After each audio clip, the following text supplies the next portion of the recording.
Welcome to Illinois in Focus. I'm Greg Bishop. Coming up, we'll review the week's top stories about the beginning of the end of money bond for criminal defendants in Illinois, the looming sunset of the state's school choice program, and Illinois' continued population loss. I'll then join the Center Square's Dan McCaleb to further discuss the news.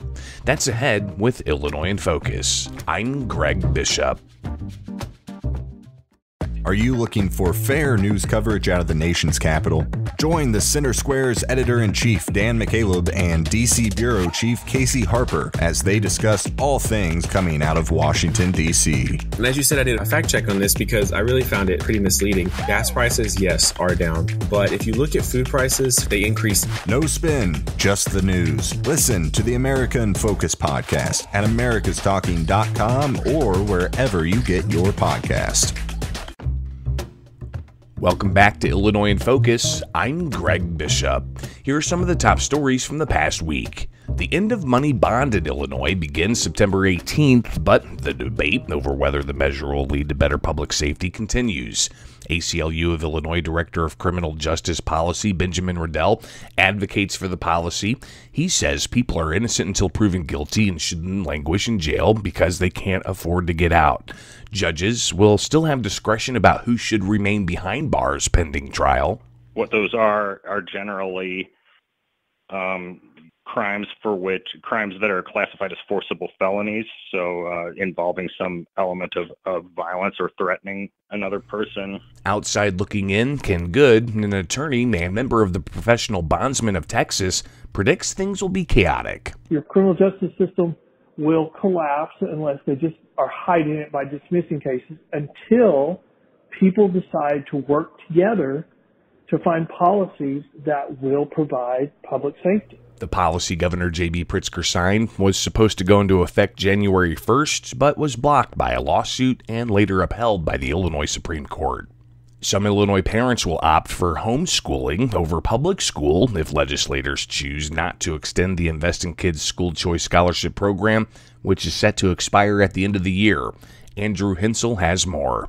The program allows donors to get a 75% Illinois income tax credit towards donations to fund school choice scholarships for qualified families throughout the state. On Wednesday, families that support the measure gathered in Chicago to urge state officials to extend the program. Sabrina Sibby of the south side of Chicago has 4 boys involved in the program. She said she may have to quit her job if the program is cut. But like I said, I probably would opt out to homeschooling, which would definitely be difficult for me because then I would have to quit my job. Sibby said her children do not feel safe in Chicago public schools. When I switched him out of one school and into the other, it seemed like he was more aware of his educational setting as opposed to now I don't have to worry about if I feel safe or not. Lawmakers return to session on October 24th. I'm Andrew Hensel. A new study reveals that the exodus from Illinois continues. Kevin Bessler has that story. Clever Real Estate teamed up with moving company Allied Van Lines and found that Illinois has had more outbound moves than any other state in the past 6 months. The author of the study, Jamie Seal, says respondents overwhelmingly chose one aspect of a state for a reason to move away. Americans are really looking for safe places to live. And then after that, the top answer choices were all financial in nature. And leaving with them is their money. Jonathan Williams, chief economist with the American Legislative Exchange Council, says the amount of money that left Illinois is staggering. Nearly $11 billion in annual wealth that Illinois has lost now. That is just a crushing blow to the future prospects of Illinois turning it around economically. Predictably, boomers care more about tax rates when picking a place to live. The Clever Real Estate study found that 42% say low taxes are one of the most important things in a city or state, compared to just 23% of millennials. I'm Kevin Bessler. Those are the top stories from the past week from Illinois. Find more online at thecentersquare.com. Coming up for Illinois in Focus, I'll join the Center Square Executive Editor, Dan McCaleb. This is Illinois in Focus, a production of America's Talking Network. I'm Greg Bishop.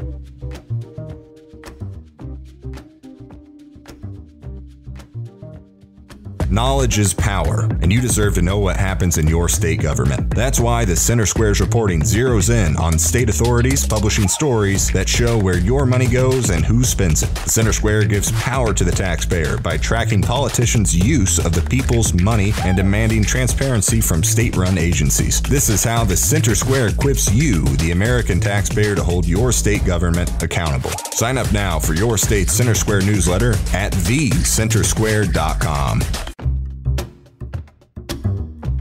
Greetings and welcome to Illinois in Focus, powered by the Center Square. I'm Dan McCaleb, Executive Editor of the Center Square Newswire service. Joining me again today is Greg Bishop, the Center Square's Illinois Editor and Senior Capitol Bureau Reporter. How are you today, Greg? I'm doing fantastic. I love this weather. The leaves are changing. The temperatures are going to start dropping, and fall is upon us. So hopefully you're enjoying the weather up your way. I'm with you. I definitely enjoy fall, enjoy the weather. Most of all, I don't like the hours of daylight we get. It's only going to decrease over time. All the leaves I've got to get out of my backyard. That's something I'm looking forward to too much either. Yeah, that's a pain too. Anyway, Greg, we're recording this on Thursday, September 14th. An issue we've written about extensively at thecentersquare.com and talked about exhaustively almost on Illinois in Focus is about to become reality with the controversial no cash bail provision of the Illinois Sept Act going into effect this coming Monday, September 18th. Legislative Democrats who passed the measure and Governor J.B. Pritzker who signed it say it is about equity in the criminal justice system, arguing that the low-income folks who are charged with crimes often aren't able to post bail and therefore languish in jail awaiting trial, while wealthier residents are released pretrial because they can afford bail and they remain free while awaiting a judicial outcome. Critics, and there are many though, are worried about what it will mean in their communities, particularly when it comes to public safety. Greg, bring us up to date on this story. Yeah, so this was something that was part of a very large, sweeping police regulation and criminal justice reform law that was passed in early of 2021. And it was during a lame duck session, and Democrats, and this was during, the peak of COVID, Democrats passed this large omnibus bill, despite law enforcement pushing back, saying they weren't part of the conversations and they should have been. And it really impacted law enforcement, and also had this Pretrial Fairness Act provision within the Safety Act. And it didn't have an immediate start date. The Pretrial Fairness Act actually had a delayed start date for January 1st of 2023. So from 2021 to late 2022, the measure actually went through several different reforms. So they had to plug some holes, close some loopholes, modify some things, and it even became a hot political issue in the November 2022 election, where Governor J.B. Pritzker was seeking re-election, and his challenger, Republican State Senator Darren Bailey, made the Pretrial Fairness Act a key issue in the campaign, saying that it could lead to more criminals out on the streets. It could lead to less public safety, because the idea is that we're getting rid of cash bond across the state. And this is something that no other state in the nation has done, but Illinois was poised to do that. So the Republicans did not gain any seats in the legislature, at least in the House. I think they gained a seat in the Senate from the November 2022 election. Governor Pritzker won re-election, and Democrats saw that as them moving forward with this provision. But despite modifications to change what is called the net of detainable offenses, things that people will still be detained for, they had to modify that language. So while they said Republicans were crying wolf about the possible negative impacts on public safety because of the Pretrial Fairness Act that was set to take effect, Democrats still went through and changed the law to make clear that more violent crimes could be detainable. So before those changes in late 2022, The question was, are people who are charged with arson, are people who are charged with making, violent threats to others, are they going to be released without bail? But Democrats had to clean that language up to ensure that the more serious, felonious crimes, those crimes that involve injury to somebody else or threats to somebody else, would be detainable.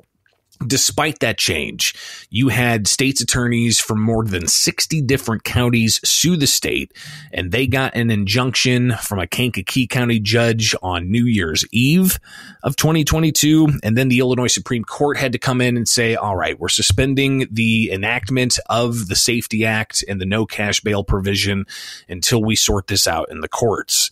So then months went by, you had the briefs from all the different plaintiffs and the defense from the state. They heard the case in the Illinois Supreme Court. And then 2 months ago, the Illinois Supreme Court upheld the Pretrial Fairness Act and said it's going to be implemented September 18th. So while it was supposed to start January 1st, all of the legal wrangling led to it being delayed even further to this coming Monday. So that's kind of how we got to this point, and the debate still continues as to whether or not this is going to be good for public safety, or if there more is a focus on so-called equity in exchange for that. So obviously the debate is still hot, and we'll see what the outcomes are going to be after Monday when this goes into effect statewide.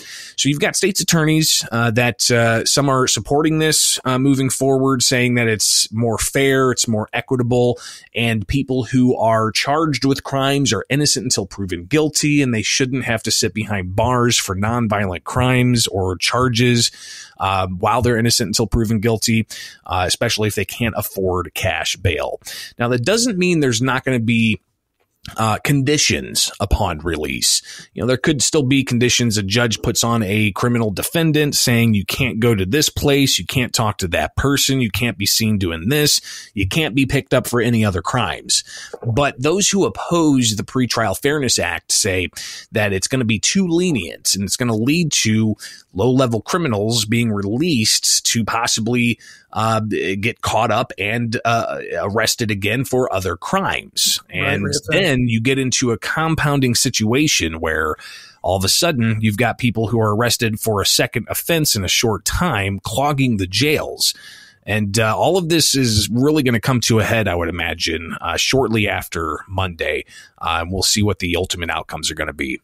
Right. Let me just point out one other concern is that when you post bail, you're putting up a monetary, some part of your own wealth to guarantee that you show up in court for your hearings on the crime you were arrested for. And there's also concerns that at least some percentage of these folks with the no cash bail provision are not going to show up because they do not have any money to lose if they fail to show up, and that sheriff's offices across the state are going to be flooded with these failure to appear notices. Probably find out fairly soon enough what the issues are with the law. It goes into effect on this coming Monday, September 18th. So we, of course, at thecentersquare.com will be following what happens. Another story we've been following pretty heavily at thecentersquare.com is the pending ending of the Invest in Kids school choice program. Quick background, under former Governor Bruce Rauner during the significant budget impasse of 2017, in order to sign off on a state budget,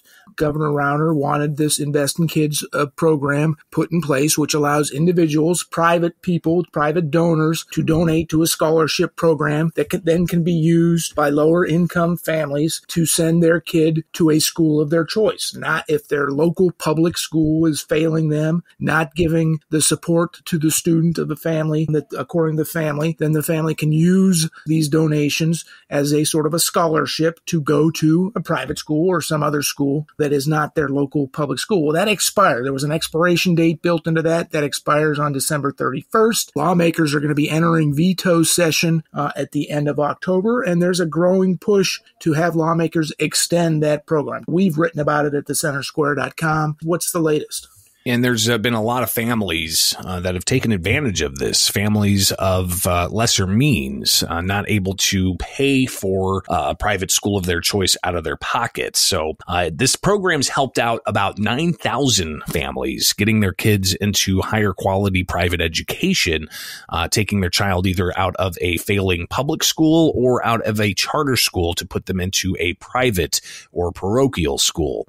And what's fascinating is there was a wild twist that happened. We talked about this last week, Dan, and it was confirmed over the weekend.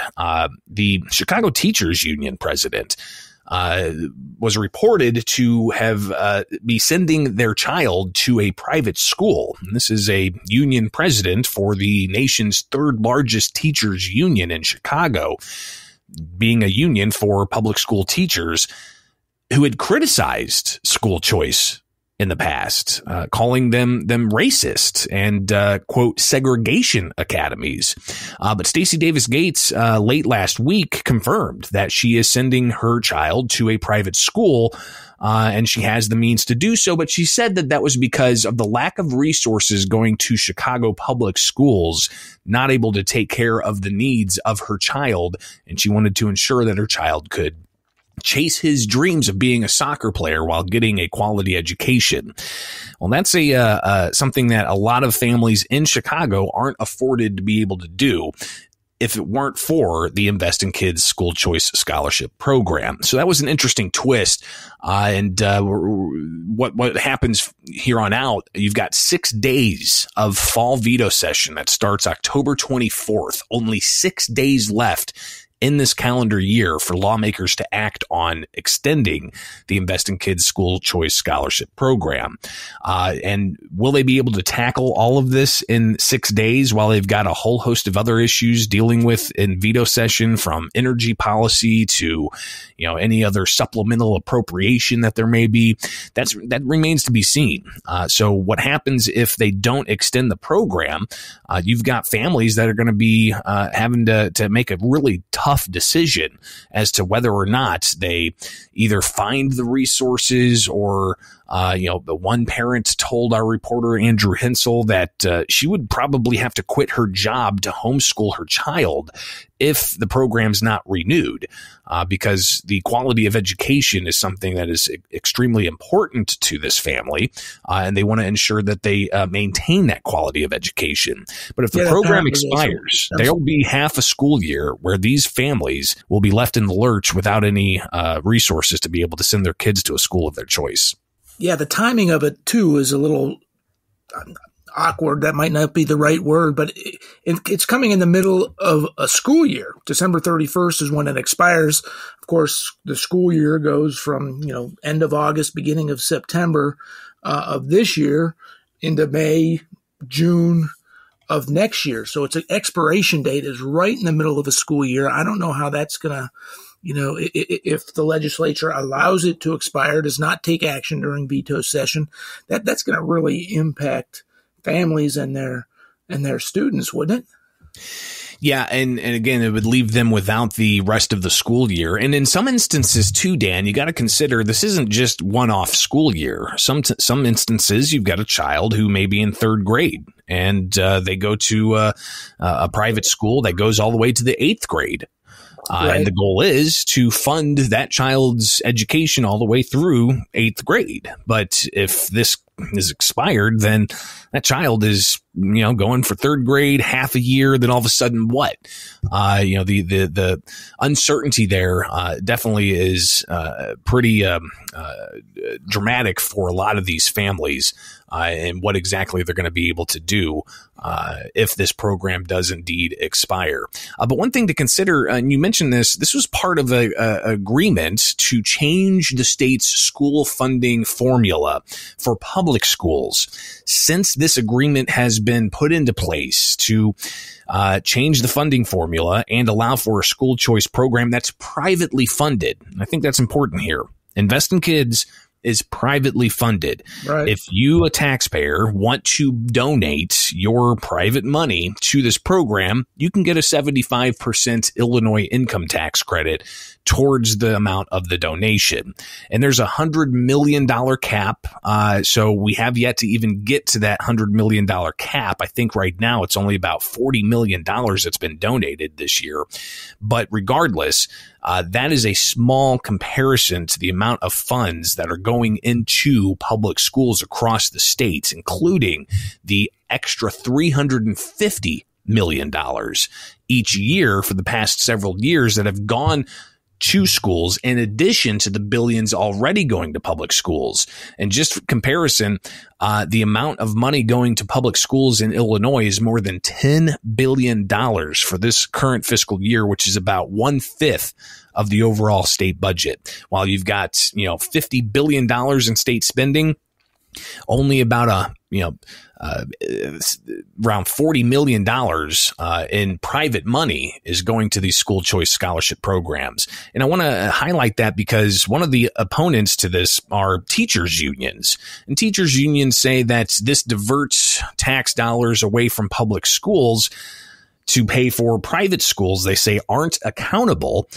But it's private money that's going into this scholarship program. And when you compare how much money's involved in this versus the $10+ billion going to public schools, is there really a comparison? Right. And one final thing before we have to move on, I want to get to at least one more story, Greg, too, is the data shows that the outcomes in these school choice schools is, when it comes to students and student learning and student achievement, is far greater than what we're seeing in many public schools in Chicago and across the state. Greg, moving on. A couple of Illinois elected officials were in the national spotlight this week. The Secretary of State and U.S. Senator Dick Durbin were before the Senate Judiciary Committee in Washington, D.C., this week to talk about Illinois' latest law that would prevent state tax dollars from going to libraries, including public school libraries, if they remove books from the shelves. Tell us about that hearing. Yeah, so this was a law that was championed by Secretary of State Alexi Giannoulias, who, aside from operating the drivers and motor vehicles services, he's also the state librarian. So the Secretary of State's office manages federal and state tax dollars to go to public libraries through grants. So there's all kinds of different grants, from facility grants to new program grants. But what Giannoulias intended to do was to essentially say if a local library board, which is locally elected, or a local school board, which is locally elected, opts to restrict access to certain materials in contradiction to the American Library Association's Librarian Bill of Rights, then the state can withhold state and federal tax dollars from these public bodies. So the measure ultimately was debated. You had Democrats saying that, we are, a free nation and we should oppose book bans. You had opponents and Republicans saying that nobody's banning books. They're just restricting controversial material that might not be age appropriate for certain students or certain individuals. Books like Genderqueer, which during a Senate hearing over in Washington, D.C., led by Senator Dick Durbin, you had Louisiana U.S. Senator John Kennedy read an excerpt from two books that was not fit for broadcast. We can't even talk about the types of situations he discussed or read directly from these books, because we would probably, or at least the radio stations people are listening to this on, could be hit with FCC violations. Extremely sexually explicit. and profane. So it was a fascinating hearing that really put the Illinois Secretary of State and Illinois' law limiting tax dollars for local libraries in the national spotlight. We are out of time. Thank you for your insight into all of these important stories. Our listeners can keep up with these ongoing stories at thecentersquare.com. For Greg Bishop, I'm Dan McCaleb. Thank you for listening, and please subscribe.